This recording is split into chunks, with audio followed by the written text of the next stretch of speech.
Hi, I'm Jane, and I have two of my West Coast, California, and Nevada friends on the line. We're doing our weekly podcast, Political Gravity. I want to remind listeners to watch the Minnesota League of Women Voters annual panel regarding the 5 at-large Duluth candidates who are running for school board, including myself.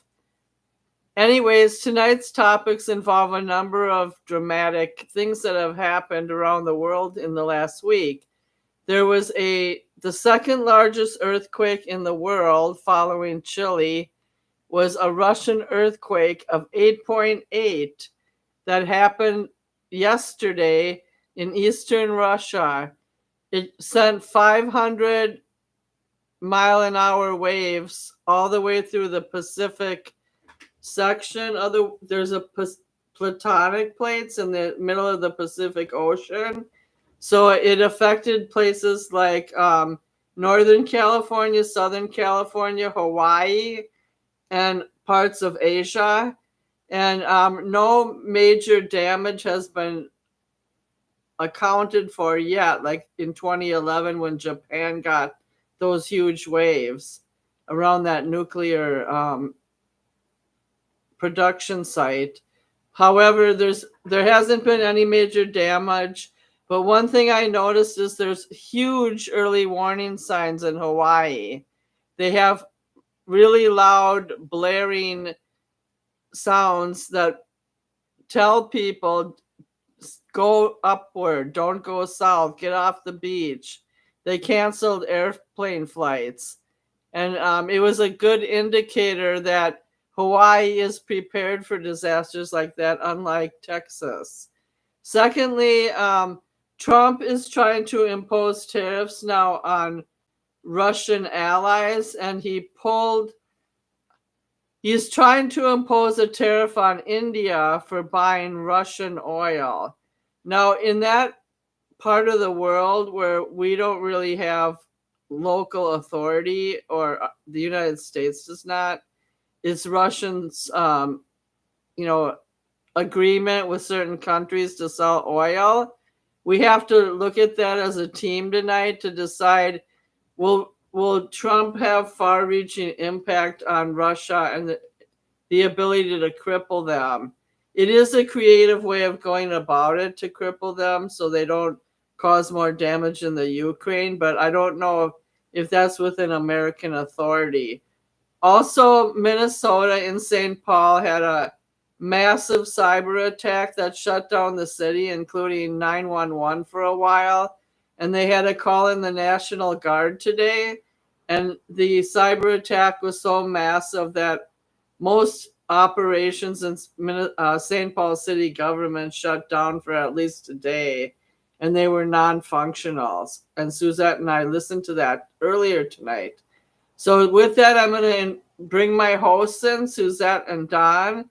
And also we wanted to tap Don about, Don, do you know any more about the New York attack in the NFL building? All we know is that he was a 57-year-old man who got an arms weapon from his boss in Vegas, and he killed an off-duty police officer, a Muslim who was working as a security guard, in which they gave him an honorable funeral, and 3 other people got killed, including 2 highly educated women. So let's start with wherever you guys want to start. Who wants to go first? I can go first on that question if you're asking me specifically, because for the most part, the gun was purchased in 3 different parts, in 2 or 3 different parts.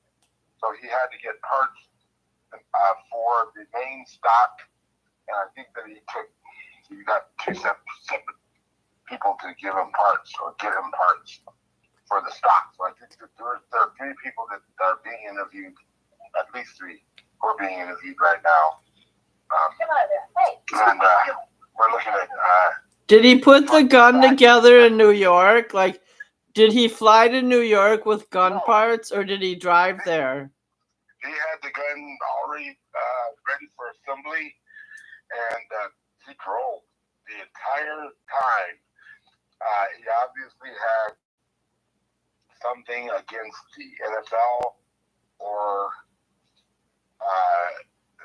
the doctors who either he didn't trust or felt like they mistreated him in CTE, which was apparently imaginary.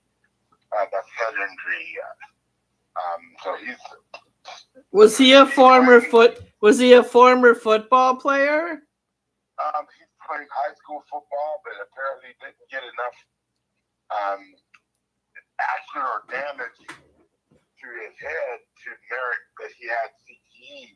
And the only way that people can find out is through an autopsy. You can't see CTE when they're still either active or live or whatever, the scar tissue. So I think he made a comment. He made a comment. Please study my brain. Right, and that was him saying, I think because I feel crazy that it was football related, but he can't prove it, and nobody wants to, to dismiss him.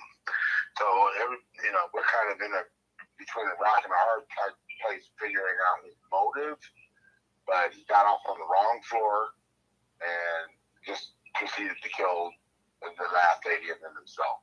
He was on the wrong floor of life. Well, I mean, who can judge that? If he felt that he was mistreated in some way by some either person or entity, the world, America is built on racism, slavery, and violence.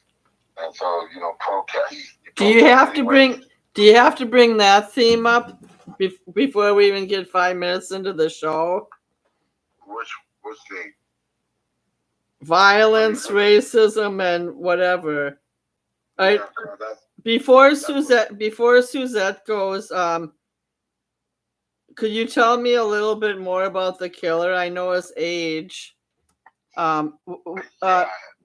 Did he work? Did he have a job? Did he have a job? I'm gonna read it because I've been behind on my thing. Yeah, no, I don't think he had a job. I don't know if he did or not. I don't think he had a job. But was he Caucasian, Asian, or black? No. He did have a job. He was driving a black BMW, and he had a job. Oh, it. Wait, they said he was 27. Shane Tamura. Yeah, he was 28, 27, 28. Why did I read somewhere he was 57? No, that might have been something. People are killing people all over the place right now. It's an epidemic. And the reason is because people are feeling helpless. There's nothing they can do to change their lives or political lives of the community. They feel helpless, and when you feel helpless, just either reach out or you terminate yourself. And right now they're doing both because the veterans are killing themselves at alarming rates. He did blame the NFL. He blamed the NFL on his traumatic brain injury. He double parked a fancy car on a Manhattan street between 51st and 52nd. He had an M4 rifle, which isn't easy to conceal. He entered the 44-story high-rise at 6:30 p.m. and he opened fire through the lobby, striking a woman who had tried to hide behind a pillar. Proceeding towards the lobby's elevator bank, he shot a security guard who had sought shelter behind a desk, in addition to another man who told police he had also been shot in the lobby, according to NYPD commissioner. The suspect allowed a woman who had stepped out of the elevator he was waiting for to pass by unharmed. Then he rode the elevator to the 33rd floor where the offices of the building's owner, Rudin Management, are located. The commissioner said he began walking the floor, firing rounds as he traveled, and struck one of the victims who eventually died. Well, I didn't want to spend too much time on this, but like Suzette said, it was a big deal because New York City, I believe, has some kind of injunction where people can't carry guns. It's not a carry and conceal state. And he also carried an Islamic man who was the father of two and a police officer and an off-duty security guard. And his wife is expecting another baby, so that's pretty devastating. Yeah, fourth child. No, they said on the news today he had two and a third was on the way. Okay, three. I thought he said three and fourth was on the way. No. Okay. So Suzette, he was. He scheduled to show up for work on July 26th, but he never showed. Oh, really? Did he work in a casino in Vegas? Yes, he worked at the Horseshoe as a security guard. Yeah, he worked at the Horseshoe. Thank you, Suzette. I knew. Is the Horseshoe one of those podunk casinos? I never heard of it. It's at the end of the strip. It's one of the older casinos still standing. Okay. Well, from there, we're going to go to the tsunami briefly. So, as I stated, Hawaii has an excellent early warning system. And I'm not saying they jumped the gun. It's just that the big waves never showed up on the island. So, there was no major impact in areas affected by the Teutonic Pacific plates that are the key areas that are affected anytime there's a major earthquake in those regions. So my twin sister lives in San Pedro, and they had warnings down there. Do you guys have any more information on that? No, not really. I mean, basically there were certain areas to keep an eye on, but for the most part, it's like somebody mentions tsunami and everybody goes into full-blown panic, and it's like nothing happened. Also, I noticed in Russia, the city was like Katarachek or something. I know they were showing pictures or video of apartments that were rattling during the earthquake. That seemed like to be a city where people lived pretty good. They had ample supply of food, and they showed some stores where things were falling off the shelves. So in that part of Russia, it didn't seem to be that people were suffering from any shortages. Like, they lived a pretty good lifestyle. Oh, yeah. I follow this couple and their baby. Now they have two. But since they had that, and they live in Russia, they're Russian, of course. And so they take us through the videos, or through the grocery stores, and, show us the prices there, the gas prices, the city, and, everything's good with them. I mean, they're not experiencing really any shortages. Maybe some parts of Russia. I can't speak for all parts. Do they have, did you only follow them during the earthquake, or have you followed them at other times in their lives? Oh, I followed them since they met. And then they got married, and they built their house, and yeah. So it's like an online, it's like an online personal show? Yeah, they vlog, so, they post like every day, little parts of their lives, and so the people who watch their video channel on YouTube, we got to see as far as when she told her husband she was pregnant, and then the baby when she got it home. It was all cold and rainy and everything, and the snow is really bad there. It gets really deep and thick. But yeah, they're where their apartment was, and then he built their house that they live in now, and so it's pretty cool. So what happened to them during the earthquake? I haven't checked out their channel today to find out. I've just kind of been answering phones all day today with family and asking how am I doing because they're in Texas and Florida and Arizona, and I'm like, I'm fine, and they're like, so you guys didn't feel any effects? I'm like, no, we're pretty inland. Yeah, river where you live, it's not near the ocean. Nope, not even close. Yeah, there was something going on in California a few months ago where, oh, I remember, with the ICE arrest in downtown LA.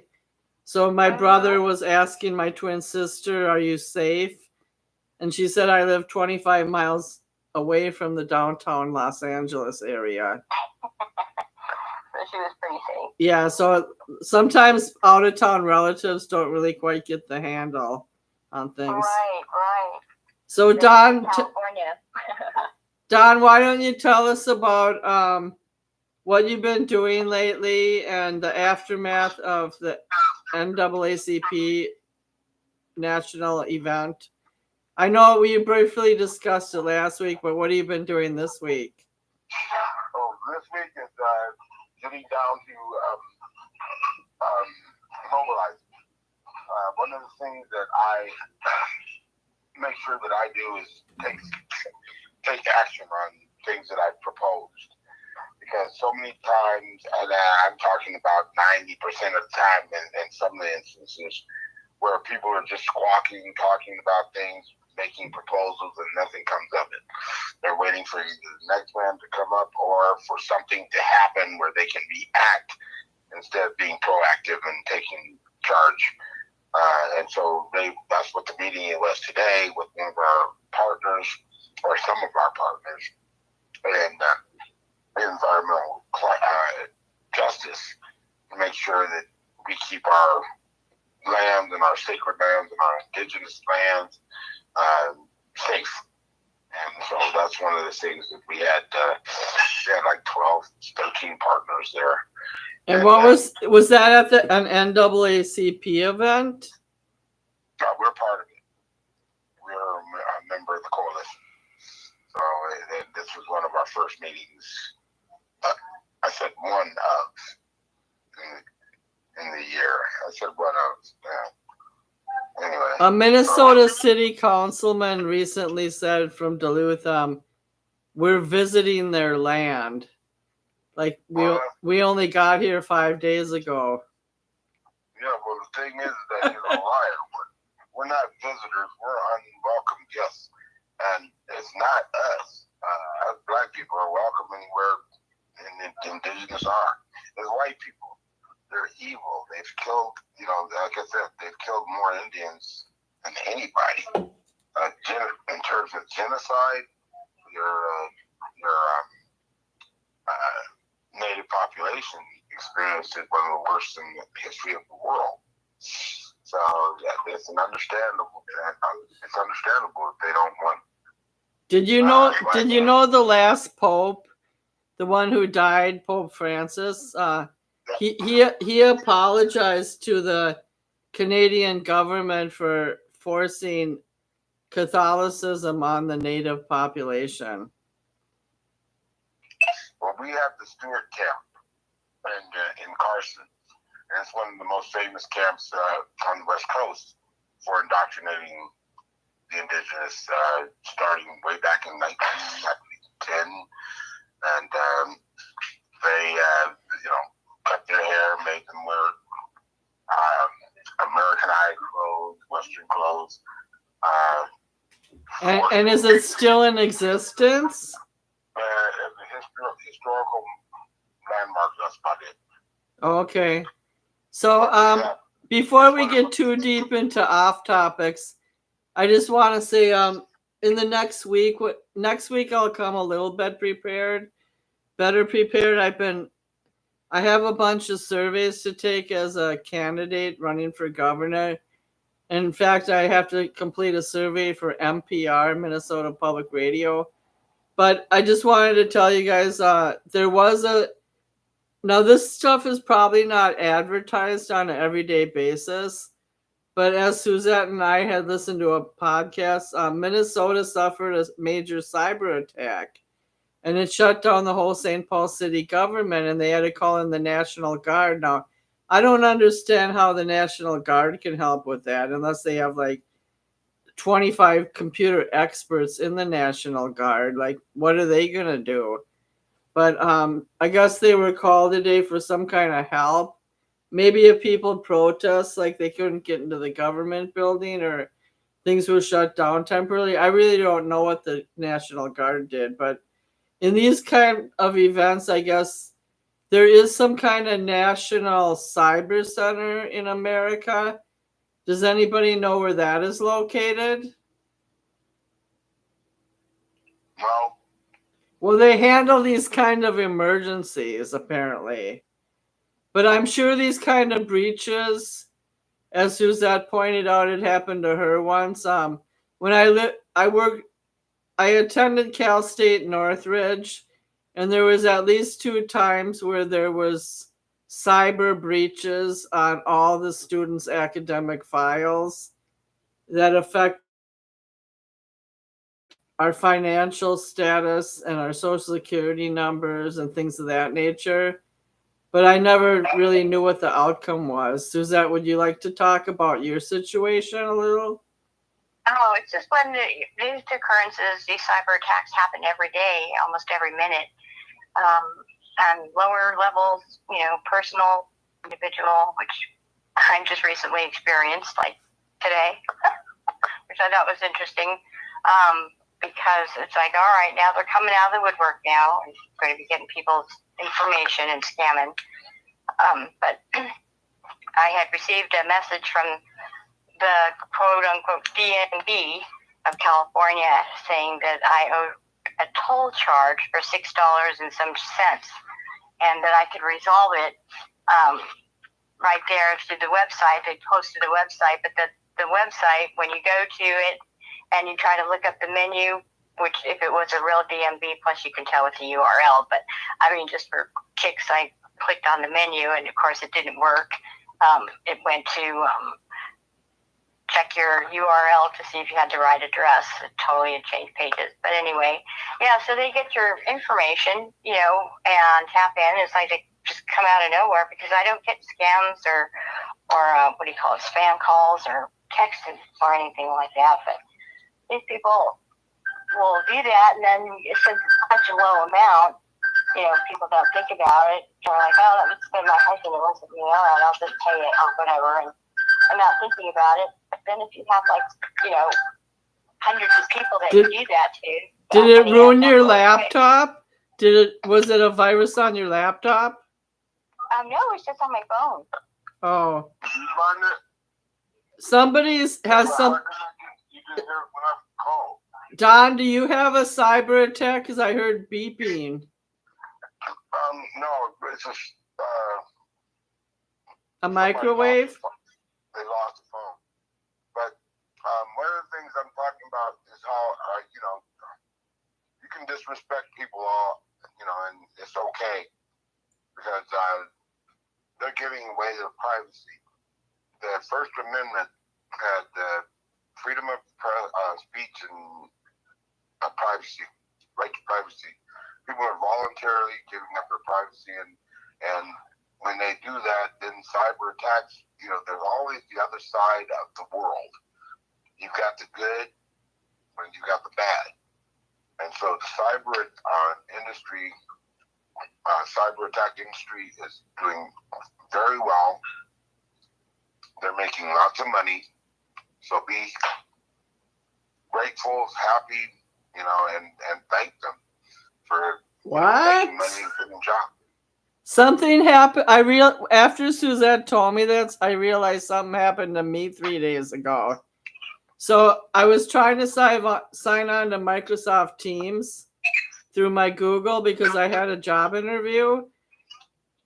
And all of a sudden, my whole screen turned white. And this 833 number came up and said, you must call Microsoft right now.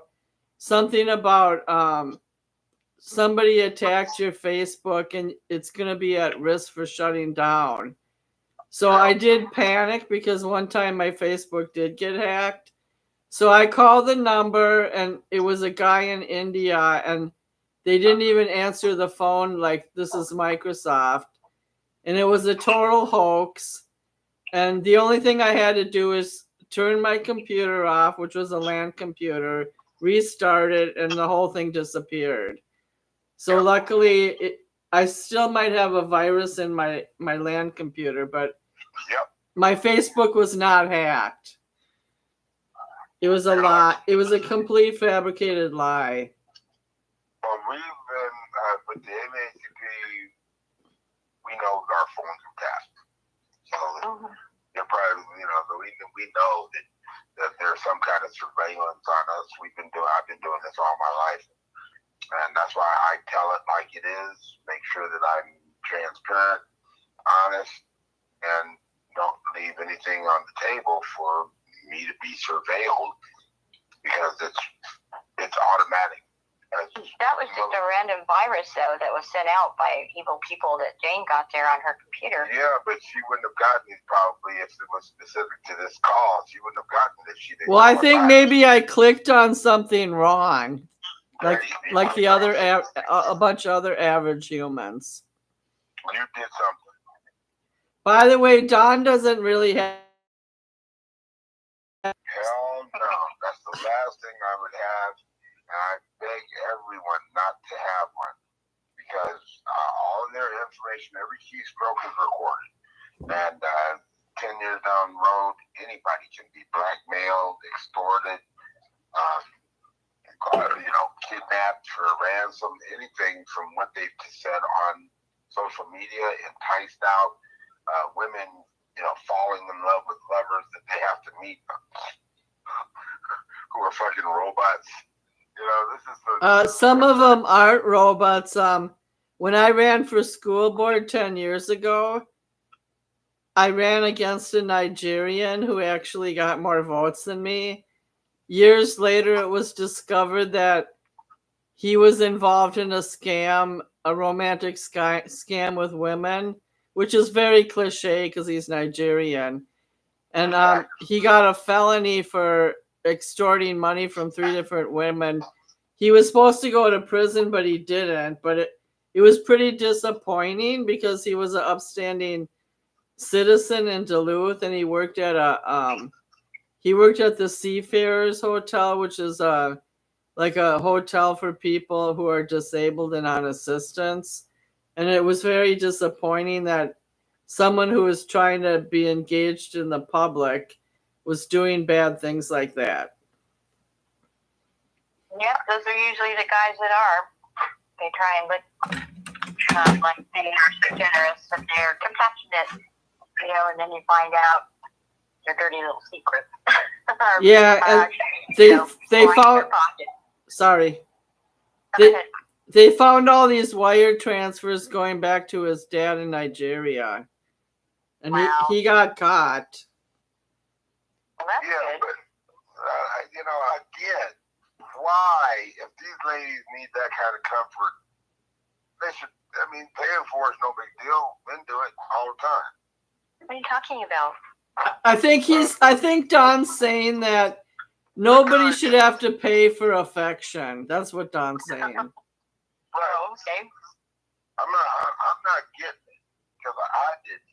And it's not, I just didn't have no motherfucker to send this money to in Nigeria. Are you saying when you were a paid you-know-what worker? Yes. Now I'm exposing you on YouTube. Do you realize that? Don was having a hoedown. He was doing worse than that, but I'm not going to use the proper language. Right. Because it's your show on YouTube and you want to be so nice. It's G-rated, dude. And I don't want to ruin your reputation. I don't know. Like I said, transparency and honesty is the only thing that's going to get anybody forward from now on for a while from now on. Because if the deceit is going to be squashed by every new, deputized citizen in America. Well, you got these clans. You saw that they've got white only residence is going up, and this is despicable. White people are just doing things that are despicable. Okay, you are being kind of racist tonight. I'm not. It's not just tonight. Good Lord, He's just expressing his thoughts. That's Okay, all right. that's fine. Racist. I don't want to get voted off the island. I'd like the island. Speaking of islands, there's been more women coming forward about their dealings with Donald Trump on Epstein Island. Yeah, well, that's why they kept the files, even though the Democrats had files. But they did a service. Republicans did a service when they found out Clinton was senile. And What? Huh? Clinton isn't senile. She's not senile, but she has ultra aggressive tendencies. Are you talking about Hillary Clinton? The bitch is crazy. She's always been crazy, though. Hey! She's always been crazy. She got married. She was like one of the main protesters for some kind of protest. You guys are mean. And she was She used to work. Yeah. I did know that. I actually knew that. Oh. So speaking of... She's always been crazy. She's like, at any cost, you're going to rise because I'm going to be riding your coattails, and you're going to listen to me, Bill. And do whatever you want. It was like that. Bill was the bottom. She was the top. And she liked the girls, so Bill was right there. I heard about that too. I want to say something to you guys and ask you if it's crazy. He says, "I'll play the horn, honey." So I tried to bait. These young black girls, yeah, I'll play there.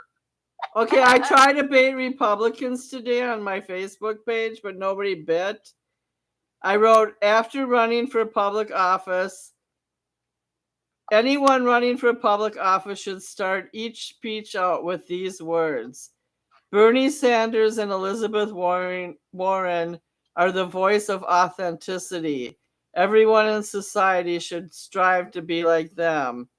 And all my cop friends who secretly voted for Donald Trump should condemn themselves for all the secrets he kept hidden and are coming out. Not one of my Republican friends took the bait. What do you mean by take the drink with them to argue and say, what are you talking about? I was just trying to bait people. What I was really trying to say is I do admire Bernie Sanders for his forthrightness. In the second paragraph, I was just trying to say that people vote, even if people don't like Trump, they vote for him for different reasons. Like preserving white society, but they won't admit it. Don, are you having a side conversation? Yeah, because the Stewart camp was at 1890. I was mistaken. I thought the end of school. Was it run by Catholics? No. But they had just a regular. The federal government. Okay, thanks, Pat. Yeah. That's what made it so despicable, because it was run by the federal government to strip the heritage and also more genocide of those that didn't want to participate. So because they have a big cemetery out back, and a lot of those kids haven't even been documented. You mean like they died young? They died young? What was that? Did they die young? Some of them did, yeah. So and there were a lot of runaways too. Also go ahead, Suzette. A Danville, Virginia city councilman was set on fire today by a man who broke into his office or to his workplace and then doused him with a bucket of gasoline and then set him on fire. They worked together.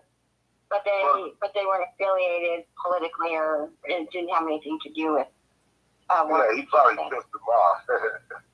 But Minnesota has been getting a lot of killings. They just had another one, Minneapolis. I have something to tell Suzette. I didn't hear about a recent killing. I'm almost sure there was another one somewhere in was it Mankato? It was somewhere in Minnesota. Anyway, go ahead. I'm sorry. I was gonna say out by where Suzette lives in Riverside, California. She doesn't live exactly there, but there's a Sherman Indian High School. It's a pro-Native American high school with Native American values and traditions. It's been around for over 50 years, and I visited that school when I was in the Cal State teaching program. So there are also examples of Native American schools that promote Native Americans. Now, Suzette, where is Danville, California? I don't know. Is it Northern California? It's Virginia, Danville, Virginia. Okay, so did that person douse with gasoline or fire? Did he die? No, he's being treated at the burn center. Well, that's a terrible situation. Yeah, I know. His name was the person that lit him on fire was Shotzi Michael Bucky Hayes, 29-year-old of Danville, and he just attacked that man. They're investigating for motive. So, that's a really crappy way to kill someone or try. Yeah, you go into work and it's like you never expect it. You know, it's just another regular day as far as you're concerned, and then somebody pours a 5-gallon bucket of gasoline over you and sets you on fire. It's like, what the hell is going on? The councilman probably called his mama a hoe or something. I don't know. They're still investigating. I'm thinking it was something other than being a council person, and that someone added a council person. It sounds like he might have been a personal vendetta. Oh, your mama? That's what he said to him. That's it. There's a whole bunch of white people dead because it does shit. I think you guys, there was a shooting somewhere in the Midwest, but I don't think it was Minnesota. Okay, because I thought it was Minnesota. There's another, it was assemblyman or city council person or somebody who was shot, and they took those two the assemblywoman, their husband, a couple months ago, and yeah, that was the woman and her husband who died, plus the other couple. They were state senators. That was a month or two ago. right. I just Googled Minneapolis shootings, and there was only someone in a bar who was shot this week. Okay. The other thing, you're talking about racism. Look at the Austin, Texas Senate. I think it was Senate, not the Assembly. Today, if you want to YouTube it, because one of the senators was calling the chair racist, the whole damn the Republican body racist. I mean, with every word, every sentence. And it was eventful to say the least, because the chair was just sitting there, and apparently something had happened yesterday where they were yelling and cussing each other out or whatever. So they got that reapportionment situation down in Texas needs to be looked at, because there might be some kind of civil activity that's going to be associated with reapportionment. Wow. I do have some information for you, Don and Suzette. Okay, in northern Minnesota, a police officer was shot by a crazy guy on a riding lawnmower who set his own house on fire plus the neighbor's house, and he shot at 5 northern Minnesota police officers, and I think one died. And then in Traverse, I think it was Traverse, Michigan, a guy opened fire, or he had a knife or something in a Michigan Wal-mart, and stabbed and injured 13 people, and a black man saved him, saved the whole group of people by stopping the killer from killing more people. I can't remember if the black man who saved everyone had a gun, but in this case, they praised him instead of, like in some racist city, they might have criticized him. Put the gun down. So that was in that. The person with a gun that took down a guy with a knife that was just killing people, stabbing people, and so that's why we should have our Second Amendment rights, because you just never know when these things come up. And so he not only saved his own life, but he saved other people's lives too. So that was pretty cool, right? Yeah. Well, I saw some comments on social media that if it had been another kind of situation where a black man was carrying a gun in Walmart, it could have ended up differently. But in this case, the man got full praise. He got full recognition, and he stopped the horrific incident. And generally, a gun and a knife are the same legally. So whenever it happened, it was a legal situation. Right. Is Michigan a carry and conceal state? Michigan is, I don't know if they're CC level. Okay. I don't know either. But the point is that people think, oh, well, the situation was, changed or whatever. It's like, the situation was a black man that was legally owning a firearm saved people because he was concealed carrying, registered gun owner. He was a good guy against the bad guy. And period. Didn't matter what color. People want to bring race into it. Didn't matter what color. He saved people and he saved himself. Amen. Period. And that's what I don't like about our society is when people project things too much. Uh-huh. Yeah, but y'all made it. That's the point. No, and you're all keeping it. The thing is, Don, even in New York, when that Islamic police officer got killed, now is in Islamic society, just like the Jewish society, you have to bury somebody within 36 hours. So I'm glad there was no negative retribution against the man who practiced Islam, who was a New York cop. Like it seemed like. His name was Islam. I know, that's funny, isn't it? No, that's ironic. But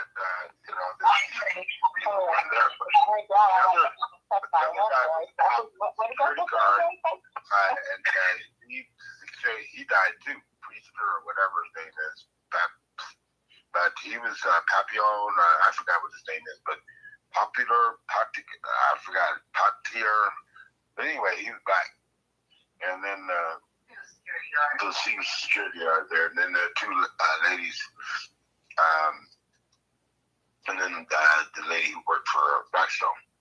So these, that was indiscriminate in terms of him just killing somebody, but he was there for a reason. And whatever it was, he walked in there with the gun in hand through the plaza. And I think we're trying to remember if we went through that plaza when we were there about 6 months ago. But he just walked through the plaza into the atrium and began shooting. So that is the way that our society is running, because I'm sure that many people are applauding what he did. The thing is, I was just in my mind thinking of Louis Mangione or whatever that guy's name was who shot the executive at United Healthcare. I think that was more of a pinpointed assassination rather than someone just. It disturbs me. For two things disturb me about our recent discussion. The Wal-mart situation, who would bring a knife in and start stabbing people? That's just a brutal crime. And secondly, the 27-year-old who decided to just open fire in a lobby of a fancy New York building just because he got a brain injury is so selfish and uncalled for. And it happens almost every day in America. That's the sad And part. there's a certain kind of evil just running through our society, and it's all over. And it's bad news. And it's not any sense of justice. Like, there is no justified murder, but like you watch these TV shows at night, like a husband poisoning his wife. But why do people have to take out just random people every time they want to prove a point? I've already answered that question. We're a country that is 100% based on violence and race dating. There's nothing else that's built this country.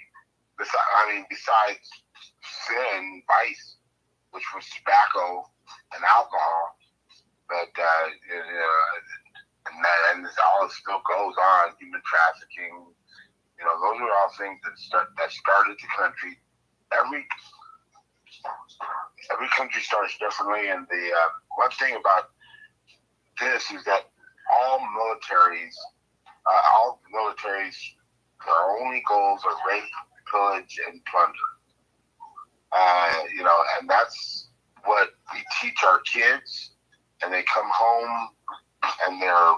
Well, we don't teach them that. The streets teach them that. No, the damn military teaches them that. When you go out and fight somebody, you gotta fight them with all your heart and soul, or else you're gonna end up dead. And the only reason that you can fight like that is for being proselytized, where you are the vicious animal on the block. You're the one who is going to win, and the way that you win is when you beat your opponent in front of you. You go in and you continue. Everything is complete. That's the game plan of the Teutons. That was the game plan of the Romans, and the game plan of the. Well, I want to point something out, though, Don. Don, I would like to point something out. When America was started, the Native Americans did not abuse tobacco. They used it in ceremonies, and they treated it like a gift. Secondly, a lot of groups that came to America, they came to escape oppression in Europe. They didn't come to oppress, like the Pilgrims and the Anabaptists and the fragmented religious groups. Some were just in the survival game. They didn't come to, like, there wasn't some kind of secret coalition to like ruin the Native Americans' life. That happened over time. Now, but it wasn't until industrialization, when like J.P. Morgan, when the country started getting wealthier, and then they started exploiting common laborers, like in the steel industry, and then Dorothy Day and Peter Morin started the labor rights unions and the labor rights contracts. Like, that's when you saw the beginning of the real power struggle under Teddy Roosevelt's administration, where it was big business versus government versus individual. So I really don't think our nation our nation didn't become that corrupt until we got more into a leisure society. Well, we got into a leisure society where people didn't have to labor as hard, and all these wacko people started developing wacko concepts. And okay, you can keep Susan. No.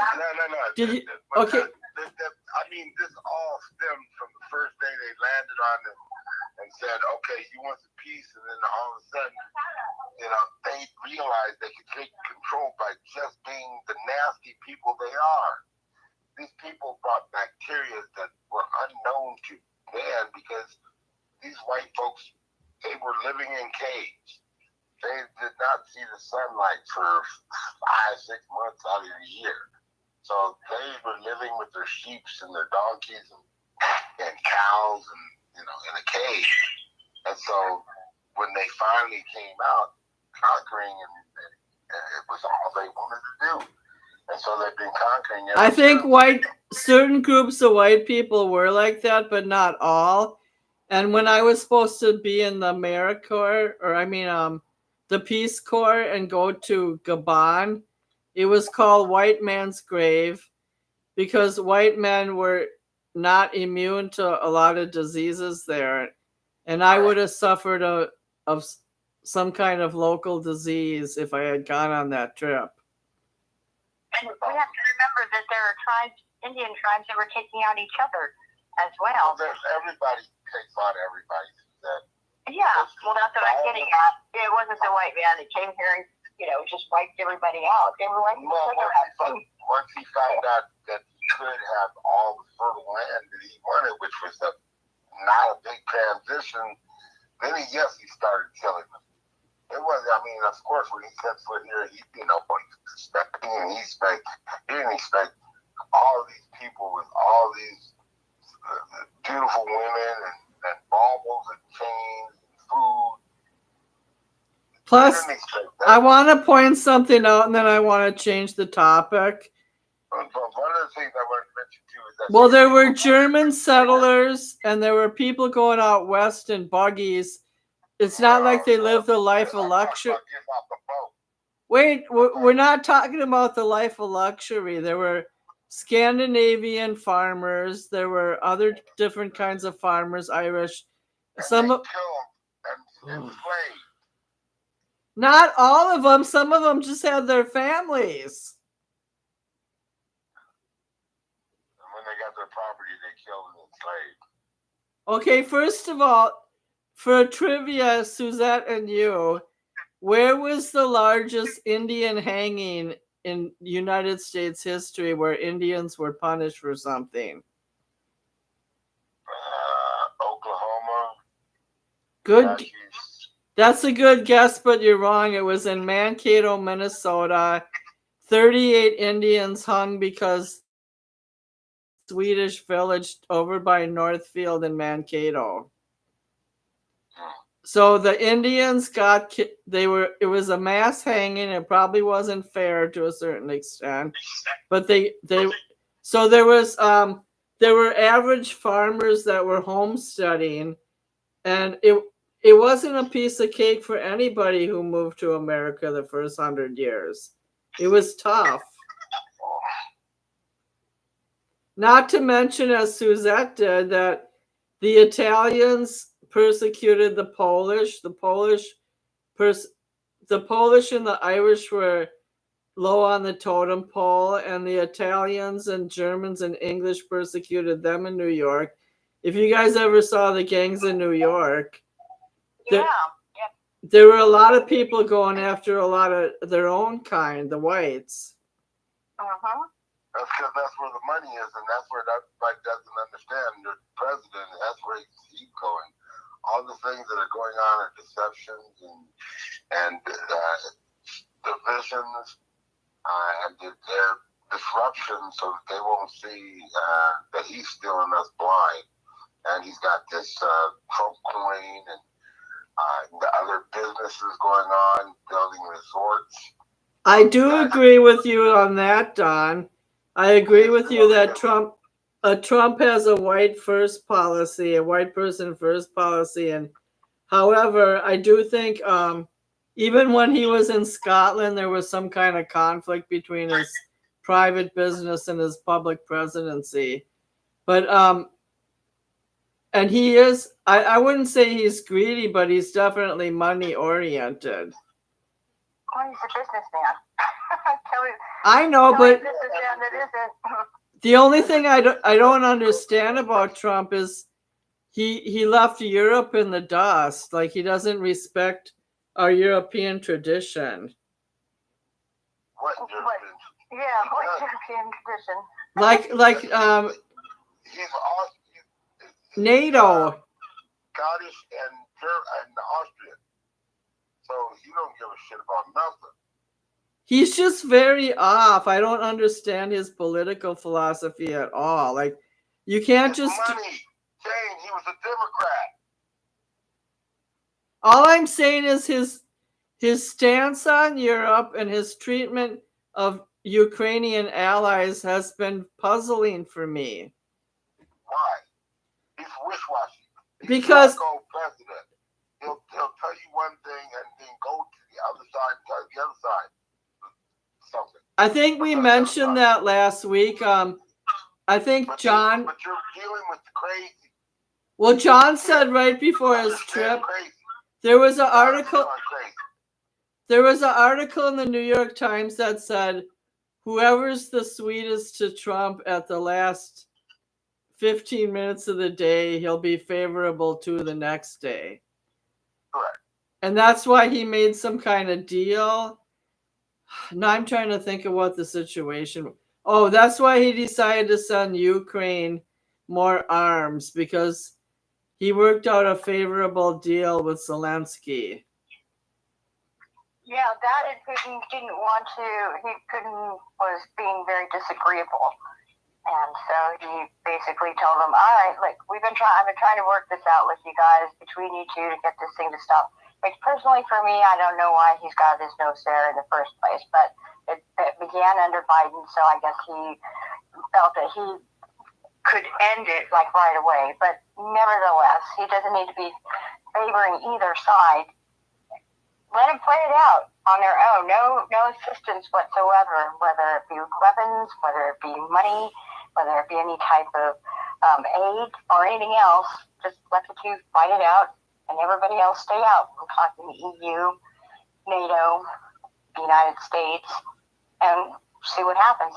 See, I agree with you 90%, Suzette, but I think Europeans, because so many people filtered from the Ukraine into Poland, and then, Ukrainians have spread out, and some of the refugees came here. I think like Estonia and even places like that, they have a hard time just turning the other cheek and looking the other direction.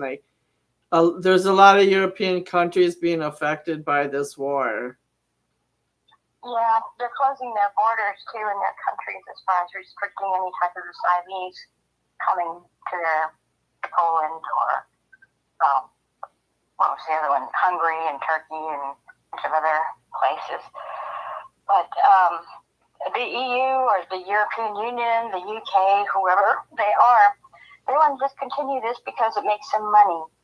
They would love nothing more than to be able to control the Ukraine because of all the riches that are there in the ground, the minerals. That country basically is loaded, with a lot of...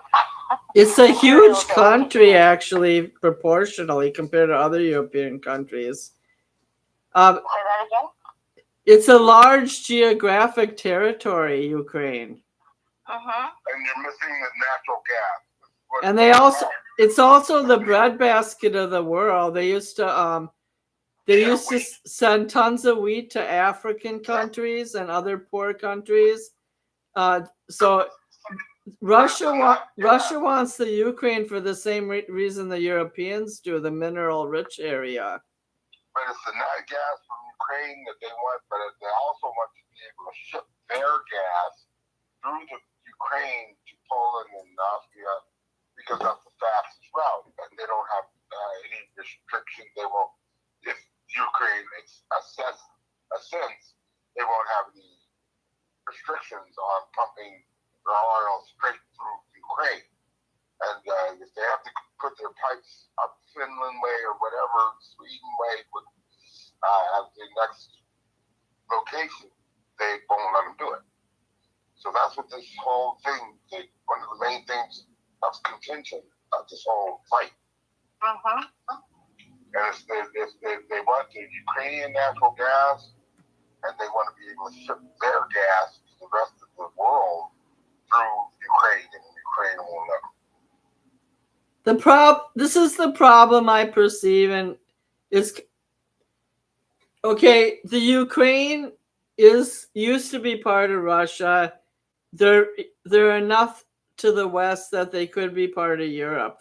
The problem I perceive is Russia doesn't want to seem to surrender. They try to solve the problem by attacking more and more and killing. Like it's really out of control. It's completely out of control what Russia's doing. It's And not Russia. It's not Russia has increased their attacks. It's not Russia. No. It's Putin. Putin is gone crazy. Russia does not want to lose 7,000 young people a week. That's not Russia's idea of having fun. Those people are poor over there. They don't have a fucking dime to rub two dimes, nickels to rub together. Okay, so at the beginning of when it first started, was because we kept encouraging Ukraine to creep up on those borders, on Russia's borders. And Putin said, you guys need to back off. You know, this was supposed to be an area that we agreed that you wouldn't cross. And when he said that, it was basically speaking to NATO and to the U.S. because we were encouraging it under the Biden administration. Now, he struck because he kept poking the bear as far as encroaching. Now they were both on the Baltic side and the other side. And so, you know, he's like, this is ridiculous. All right, fine. You want to do this? Let's do this. So he went ahead and struck first. Then after about midpoint of the war, Putin had brought a treaty together, got the leaders of countries together and said, you know, if he comes to the table, we can stop now. And we won't proceed any further, and this means also backing off of our border. And, of course, we had the EU that had persuaded Zelensky, don't do it. You could take him. We'll help you. And so NATO had given them weapons, even people on the ground. The EU had sent money. We sent them weaponry. And so now Putin's going, whoa, hey. Now I'm going to fight with him, not all you. And if you continue, then I'm going to continue. And then I'm not going to stop because you started it. And when I started it was because they wouldn't back off of those borders. And so he's pissed now. He's like, all right, you poked the bar way too far. And so this is what you get. And so, yeah, he doesn't want to stop. And he's got the people in the Soviet part of it, of Russia, the council, that doesn't want any more fighting as far as to stop the war. But Putin's like, no, because if we do stop it right now and I give in, and they're just going to run all over us again. So, no, I'm not stopping. Are you talking about the Duma, the Russian legislature? Uh-huh. I just don't, how is it going to end? I mean, which country is going to have a breaking point? That's what it comes down to. The only way it could NATO continues to get involved in. The only way it could end is if there's a worldwide recession and there's nobody filtering money into either side. No, it's the elimination of Putin. You guys are talking about some bullshit. No, we're not. But Russia, these are friends and relatives and neighbors killing each other. Ukraine has always been a part of Russia in and out of history. The thing is that right now there's one man who wants to control everything. And he's been there. That's Putin. You're right, Don. And you know what? He needs to be taken out. He's the ghost of Stalin. That's not our place. Have you seen Russia? I'm just saying that Putin, the whole mentality ever since Vladimir Lenin was the only noble one. Every leader since then has been, except for Khrushchev, has been that guy with the spot on his head. I can't think of his name. Gorbachev. Except for Khrushchev and Gorbachev, it's a killer nation. They're a killing machine. And I don't like any of their leaders. I think for me anyway, I try and look at the broader picture. When the U.S. goes into these countries and basically does regime change, which is what they did with Bashar al-Assad in Syria, it's what they did in Libya, and what they're trying to do with Putin to get him out of the way. Bashar al-Assad had the full support of Russia. Russia yes, supplied. they did, but But Yes. the rebels had the full support of the U.S., and we had plans to take him out anyway because we wanted that area. And every time that we do that, and then we find out afterwards, that it wasn't him who gassed his people. That, as far as Libya goes, the people were happy there. They supported, what's his face? Muammar Gaddafi. Gaddafi. Gaddafi. And so, it's like we think we know best because we don't have all the facts. Here we're isolated in the U.S. from hearing any news. I mean, if we look for it and dig for it, but other than that, we're satisfied with hearing what's going on in mainstream media and from our lying politicians, and we really don't know what the story is. And then we go and screw up all these countries, and then we wonder why they come here. You're right about Libya. Gaddafi had provided housing for people. They had a stable economy. We should have never interfered in Libya at all. Exactly. And he was a long-term leader, just like Fidel Castro was in Cuba.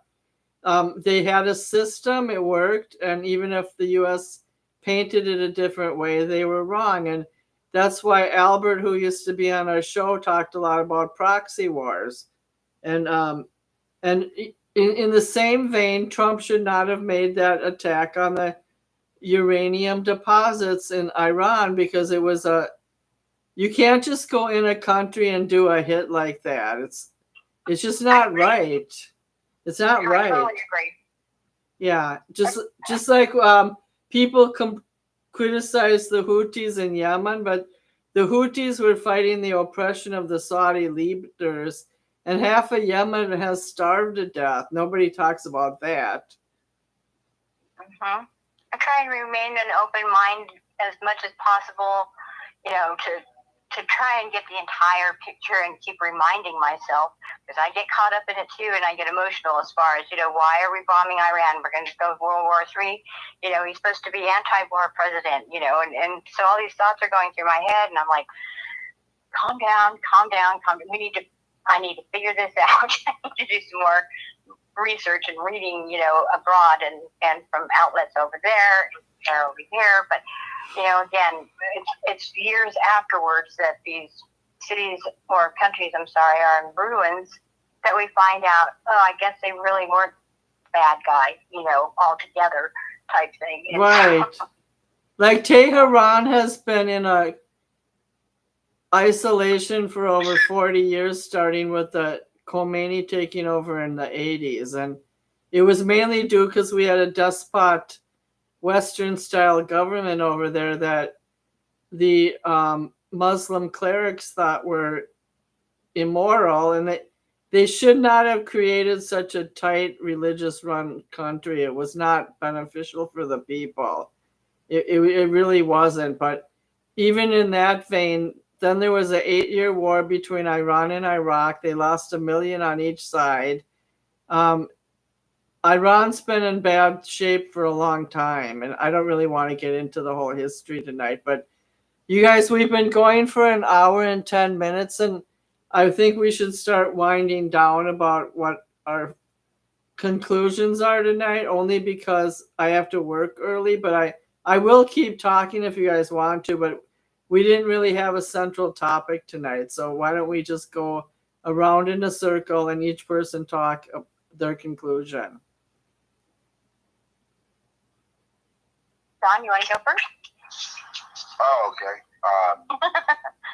No, because that if you can YouTube that Austin, Texas Senate meeting today, that would show you how. And then Cory Booker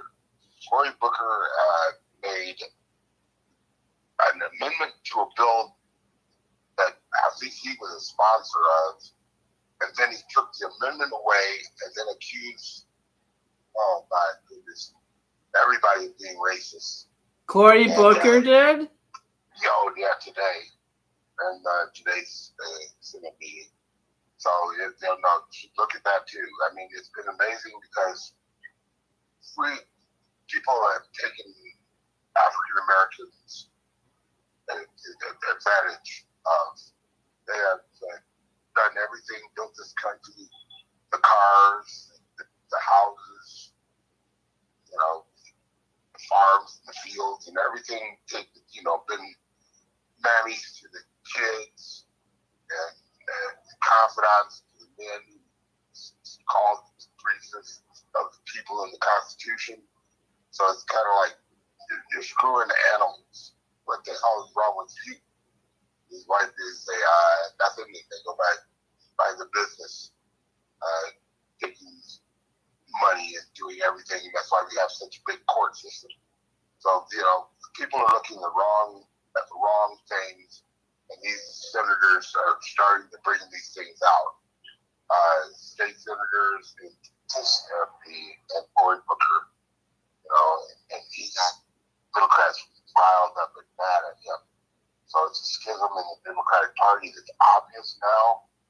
And Kamala just said she wasn't going to run for governor of California. So we're looking at no one in the Democratic Party who really is our leader. Closest is Hakeem Jeffries. So if anybody wants to, make a change, this is the time.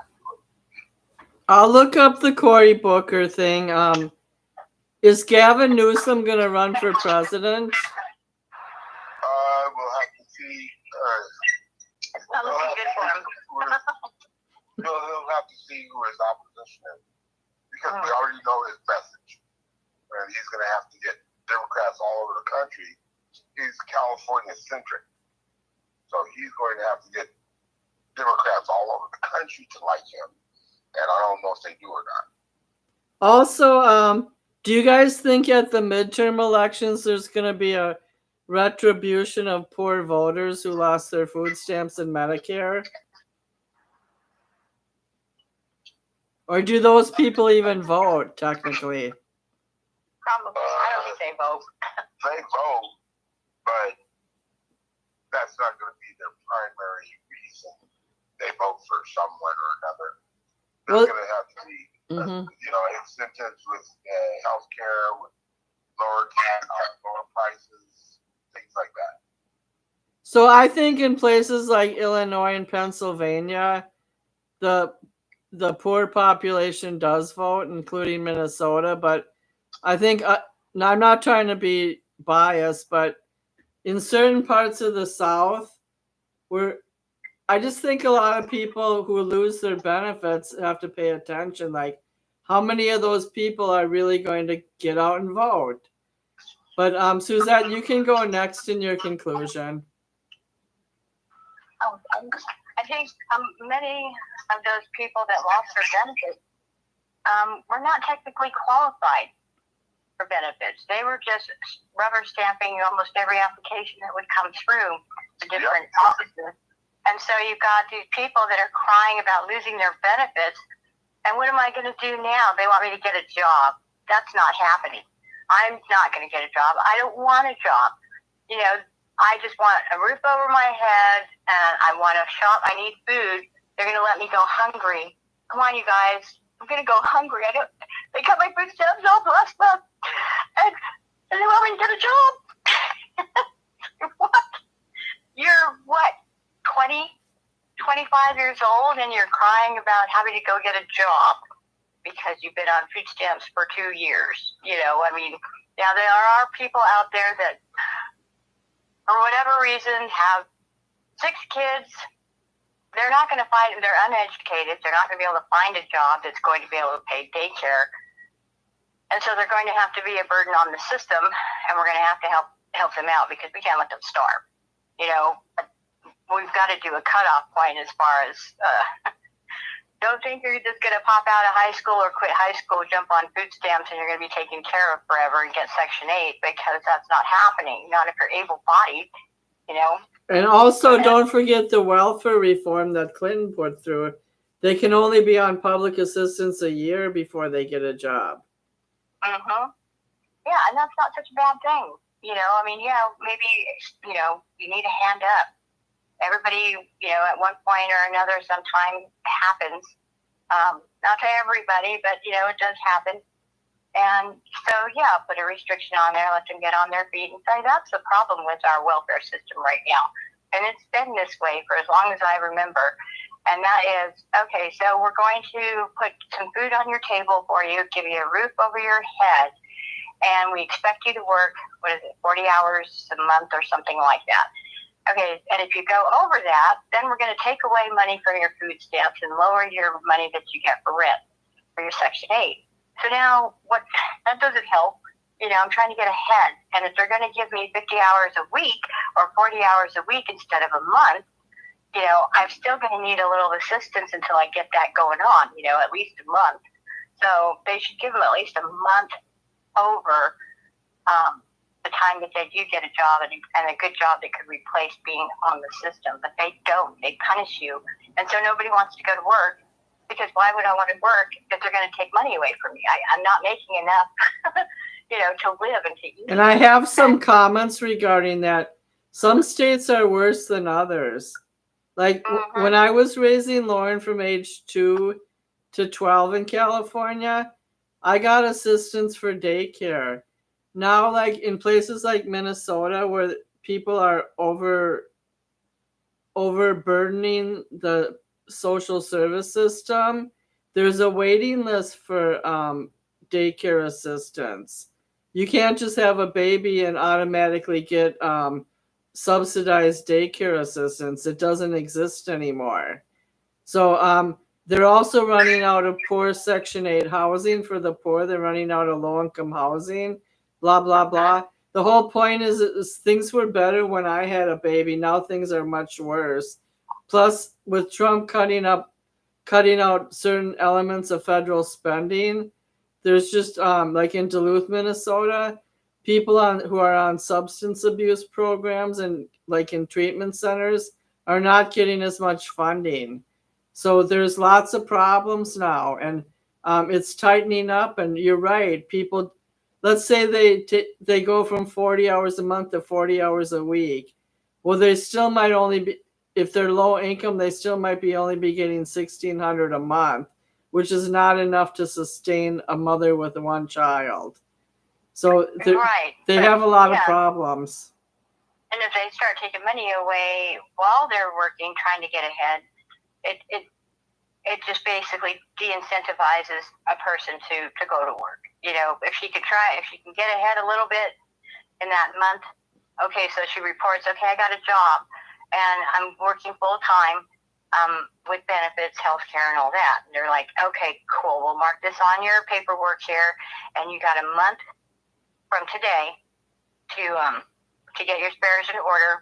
And then your benefits will stop. Your food stamps will stop. Your Section 8 will stop. Or we'll reassess it to see where you're at, to where if you still do need some type of assistance because of the way rent is these days and all that. But make that a cutoff point to reassess to see where we're at as a, financial and our economy and whatnot. But we don't do that. Well, I do think that be dependent. They do that on purpose. Go ahead. I agree. You said it exactly right. And with all the sudden shifts in our economy lately and upheaval around the world, it just seems like people are waiting for another shoe to drop. Like something's got to happen in our society. And I don't know why Republicans are voting against common Americans so much. Like people are going to be hurting. They're not voting against common Americans. Okay, so when they're talking about the cuts with the food stamps and the Section 8, those cuts are because we're cutting off the fraud.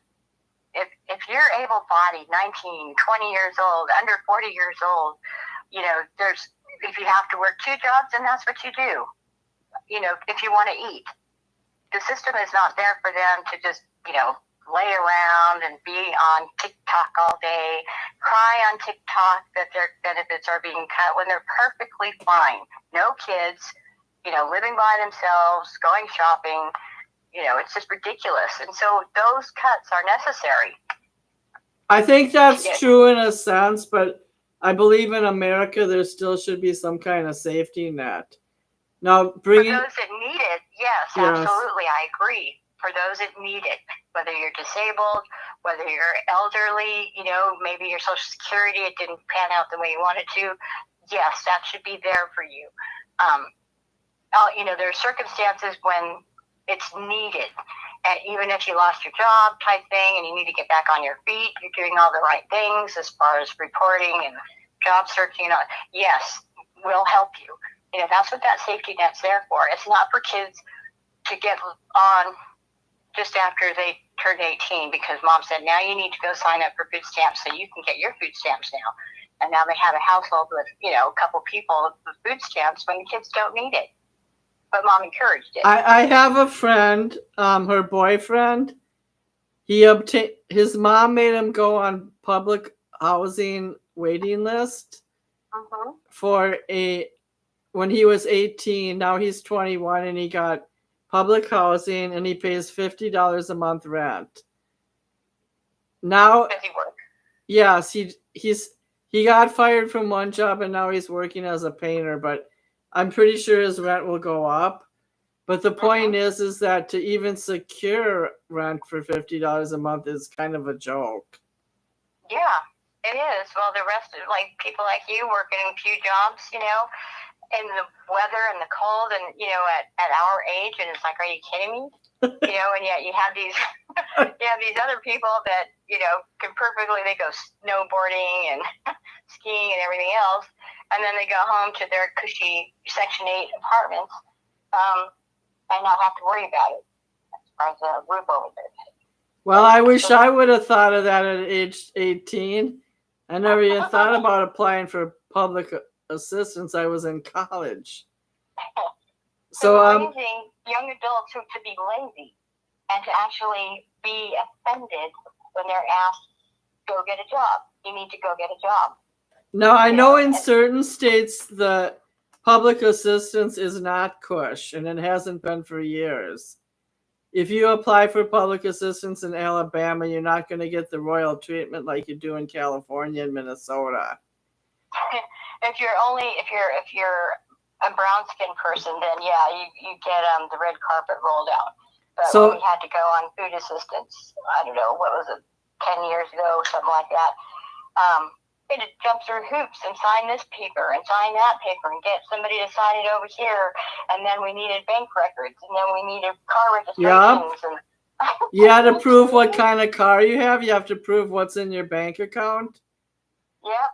And by the way, guess what else I got in California when my son was young? What was that? I got gas reimbursement for driving to Magic Mountain. When, as a single parent, I got gas reimbursement, like $400 a month to just drive to work and back. That's pretty good. See, my sister, when she was pregnant with my niece, she got housing assistance, she got daycare assistance, and then she got food stamps. And she also got college, local college, there in her area, so it was a city college. And so she took nursing, and so she graduated, and so now she was able to take care of herself and her daughter. She got a job that paid enough to do, well, she had to work 2 different hospitals, but still she was able to let go of the benefits and be comfortable, without having to worry about it. Is she a LPN or a RN? RN. RN. I think Don fell asleep or he's eating ice cream. But the point is, as we were both talking about, is it should be, if you need it, you can have it, but you need to have it per circumstance. So, if you just need to wake up, we can assess about approximate time, maybe 6 months to a year or whatever. But just to let these youngsters just get on it. I shouldn't have to work. Me? Work? I don't think so. And hopefully there's not that many divas out there. There's more people who actually need it. So I'm gonna just say 1 or 2 sentences for my conclusion. Thank you. Yes, thank you. Yeah, because we're about to end. Basically, I've been very interested in the news lately. I just haven't had a chance to delve in it too deeply. I'm really sick of mass shootings. I just think it's a very lazy way for people to promote their ideology, and also a violent way. I would like to see more uniformity in our country and less stress and less division. And I'm hoping that we can go towards that direction. And I'm thankful to be alive, and I'm thankful to know where my son lives. And I'm glad to have you guys in my life. And next week we might try that. Could you please name the website one more time? TrackShoe or something like that? Oh, talkshoe.com. Yeah, so Don, we're going to try a new system next week where you call in just like you did for BTR. Good night, Don, who fell asleep or died. Okay, bye. Thank you. Bye-bye. Bye.